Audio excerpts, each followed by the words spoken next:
The Utah Attorney General oversees 26 children's justice centers in the state, all created to help children provide evidence in cases of sexual abuse and physical injury. I'm Richard Pyatt, and this is the second part of our Legally Speaking report on the Children's Justice Centers. This time focusing on how important Davis County's CJC is in the prosecution of child abuse cases there. Matthew Janzen is with the Davis County Attorney's Office and serves on the State Advisory Board as well. How important, Matthew, would you say that the CJC is to prosecuting abuse and neglect cases against children in Davis County? It's essential. I mean, there's no way that we could do what we do without the Children's Justice Centers, especially that for ours here in Davis County. We have a very excellent group of people that are very dedicated to the things that they do there, and it's very satisfying to be able to be part of that. As a prosecutor, do you feel that you would have the evidence that you have in any given case if you didn't have the Children's Justice Center? Would it be more difficult to prosecute the cases that you're seeking, that you're going after? You're right. It is such that in this day and age, we have to be very careful, very detailed in how we go about investigating these type of very important cases. We have children, very young children coming, and this is the place that they can have their voice heard, but that more importantly, they can have their voice heard in a way that is non-suggestive. We have excellent forensic interviewers who are well-trained in being able to talk to children and have them be able to relate the things that happen to them without any type of inappropriate influence. And it becomes extremely critical.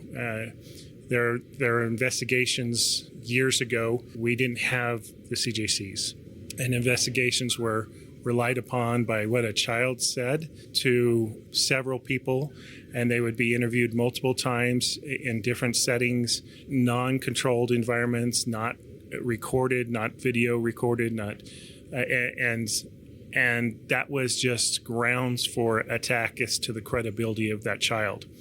These children's centers, the primary focus for the center is to conduct a forensic interview, but far more important, that center provides an opportunity for all the partners that are involved in protecting the child and in investigating and prosecuting these cases to come together all in one building and meet and share their knowledge and their experience and be able to make an investigation and a prosecution far better than what it is.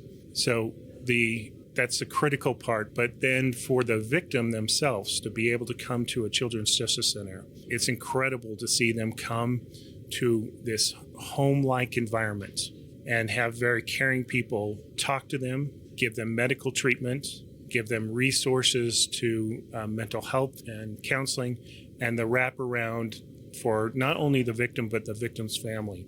Those are the two goals of every center throughout our state, but I'm proud of what Davis County has been doing with regards to that. How does the information that's gathered at the Children's Justice Center play in court? How is it a given that the evidence will be accepted that's been gathered there, or how does the interview process that happens at the center interface with the legal activity that happens in the courtroom in any given case? Certainly. So this forensic interview that's done becomes a critical part of the criminal prosecution. So there's a divide between ages of children. So we service all ages of children from 0 to 18, but children under the law are those that are under the age of 14.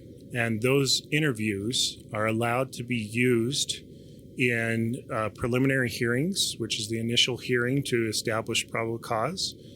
And then later on, they're allowed to be used in trial so long as the child comes in and testifies. But trials can occur 2-3 years down the road with all the litigation that is involved. And to have a child be able to recall everything that happened, they might not be able to do that. They usually remember some core events of what happened, and they'll come in and they'll testify in person as to that. But the law then allows us to use this video to supplement their testimony so that the jurors are able to hear what the child's words were at the time that these things were happening. And it's been, there's a process, there's a gatekeeping process the court has to go through to allow that video. But the nice thing about having these videos performed at the Children's Justice Center by very qualified forensic interviewers is that that hurdle of being able to get that video in is easily met. We have such great quality in the investigation that judges and even defense attorneys just kind of acknowledge this interview is going to come in because it's of such high quality and there's no issue of undue influence or suggestion. So the evidence that you're presenting, if you didn't have the information that had been gathered at the Children's Justice Center, what would that do to your case, do you think? If you had to just wait for the legal process, all the hearings and the delays to occur, what would happen? Well, I'll give you an example. I had a case where the child was sexually abused by her stepfather and her mother when she was 6 years old. We didn't get to court. She had testified multiple times at various hearings, but we didn't actually have the actual trial until 6 years later. So she's now 10, 11 years old and testifying. And as I said, sometimes they're not going to remember every detail. There were multiple experiences, very traumatic experiences that this child had at age 4 through 6. And she was not able to talk about every single charge that we had filed against this individual. But she was able to talk about several of the events. I mean, there was, I think, 13 or 14 different events that she detailed in her interview. She could remember about 7 of those. Without that video, without the ability to say that this video was taken at the time and it was non-suggestive and it comes in as substantive evidence in the case so that the jurors can listen to that and get the full account of what happened, we would have lost half those charges because the child couldn't talk about those things. She just didn't remember them. And so that was just one example. I mean, this individual is now in prison and hopefully in prison for the rest of his life for the things that he had done to this little girl. So tell me the situation in Davis County as the state continues to grow. Are the number of cases that are coming through your Children's Justice Center also growing? Are you able to handle it? Is your staff able to handle the caseload? And how useful are the centers to getting the cases through so that you can go to court? Well, yes. I mean, the workload is increasing every year. The number of cases, the number of attorneys that we have to assign to these types of cases, number of law enforcement, CPS. It's almost this drowning effect that we have that we're just trying to keep our head above water with the number of cases that come in. It's just a very sad reflection on our society that we're having that. But as to the value of the CJC in that process, they are able to make sure that no case gets dropped through the cracks, because there are things that happen in investigation, things stall in investigation, and they don't get to our office, the prosecutor's office, because things are from the time that the interview occurred to the time that we decide to file charges. Law enforcement, CPS have to do their investigation, follow up, and it's nice to have the CJC there to be able to say, hey, this child came into our center on this date. We haven't heard anything about what's happening with that case. And as a multidisciplinary team, they have a right to bring the case forward and hold investigators accountable and say, What are you doing with this case? Where are we going? Moving on to the case and bringing the prosecutors into the office, into that meeting to be able to say, what can we do to help to make this case, make a decision on this case? So without that, we don't know what comes to law enforcement. We don't know what comes to CPS until they bring it to us for screening of charges.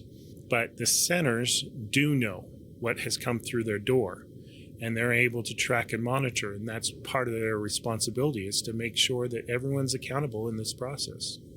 So we're meeting, Matthew, here at the annual symposium for the Children's Justice Centers at Snowbird, where Children's Justice Center staff and prosecutors and investigators are all brought in from around the state to gather and socialize a little bit, learn, and get the energy from each other. How important would you say that it is for you and your staff to attend this so that you can be with people that have like jobs and you can maybe gather something from each other's energy? Well, these are very valuable conferences, and this symposium that's been going on, it's an annual symposium that we hold here, and it's value for many reasons. One, national speakers come in and talk about their experience, and we get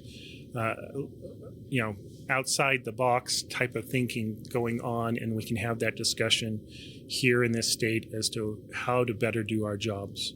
But more importantly, it's a place where all these people can come and kind of get fresh air, break, a breather, and encouragement to do this very hard work. It becomes very challenging, and there's burnout of all these type of individuals in this case.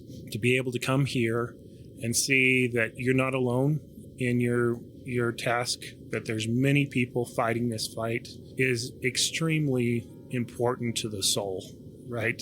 To keep the fight going. Yeah, this is tough. This is tough work. This isn't like you're mailing it in 9 to 5 every day. You're dealing with very, very difficult situations, and the victims are innocent children. Absolutely. There is secondary trauma in this type of work. You feel it. It's hard to take home when you hear things that have happened to these very young children. And to be able to come and bond with others that have that experience and say you're not alone, keep up the faith, and move forward it's fantastic. Good. Well, I'm glad you're here, Matthew. Thank you for listening to our special 2-part report on the criminal justice centers in Utah. We'll talk to you next time here on Legally Speaking.